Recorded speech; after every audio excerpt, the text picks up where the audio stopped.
All right, week 5. It was. I felt for you, week 5 was our toughest week because it was full of chores.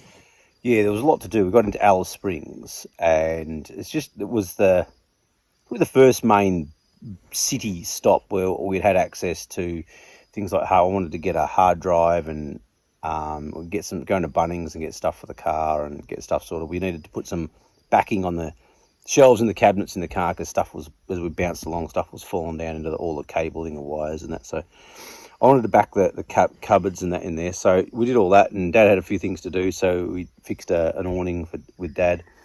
So yeah, it was a bit of a sort of chores week, but we always knew it was going to be. So we started out with, originally we were going to have 3 nights in Alice, and then I realised we had a few chores, so we extended it to 4 nights, and then when we got there, we actually extended it to 5 anyway. Yeah.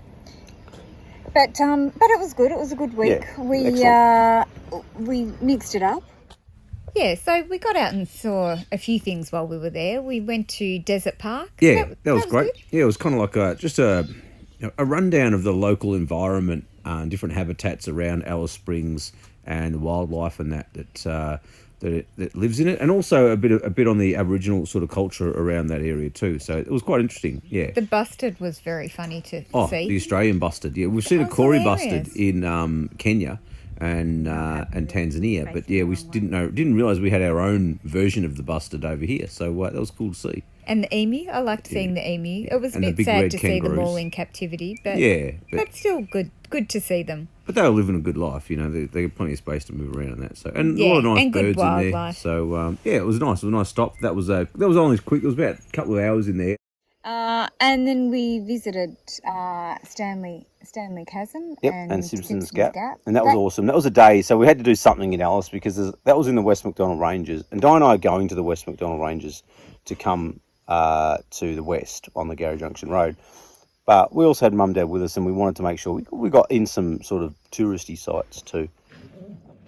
So we got to Standley Chasm. Really, you should get there between 11 and 1, and in true Dianade fashion, we got there at 10 past 1. Yeah, because the sun lines up with the middle of the chasm and that, and you can see in. You just get the best sort of lighting, but again, it's just organising and getting stuff done, and we just got there late. But it was still, I felt it was a good time to be there because there weren't many people there. Whereas if you were there between 11 and 1, that's when all the kind of the tour groups come in, and there's a lot of people there because that's when everyone's told to go. Yeah. So it was hard enough finding a park anyway because the car park is where people camp, so that's kind of the campsite as well, which is strange. It's a well-stocked sort of cafe and shop there. Oh, the cafe was great. And that. So it's apparently hot and cold showers, and that we weren't camping there, but it's an interesting place to camp, I reckon. But and the chasm was great, stunning, beautiful budgies and all that. There seems to be budgies everywhere. And butterflies. Yeah, a lot of butterflies. Lots of butterflies. Yeah. And then Simpsons Gap. I've heard a lot about Standley Chasm, but not a lot about Simpsons Gap. That was a real treasure. That was gold. That was beautiful as well, wasn't it? Yeah. That was just really... That was a really unexpected gem. Unexpected, yeah. And I think we all really enjoyed that, all 4 of us and that. So what really surprised me about that was when you got up close to the rock, it felt almost like marble, like it had been polished from the water. From the water, but only in certain spots. So whether those spots is where the water hit it more rapidly, or I don't know, but it was really beautiful. And then your mum and I visited Royal Flying Doctors. I wanted to go to the Museum of Pioneering Women, but sadly it was closed and we weren't able to get there. But the Royal Flying Doctors, I got a greater appreciation, I think, of the amount of work they do and how far they actually go and service. How important it is as a service to rural and regional communities and that sort of thing. So the work they do. So not that we went. Dad and I had to go and look for chores. A book for I needed a HEMA Maps book for the Gary Junction road trip we're doing. So just to get some insight and information onto that. So and clean the cars. Clean the car. So just so we can get it all dusty again on the Gary Junction Road. Yeah. What was your dad's car you were cleaning? Yeah. At that point. We had already cleaned ours.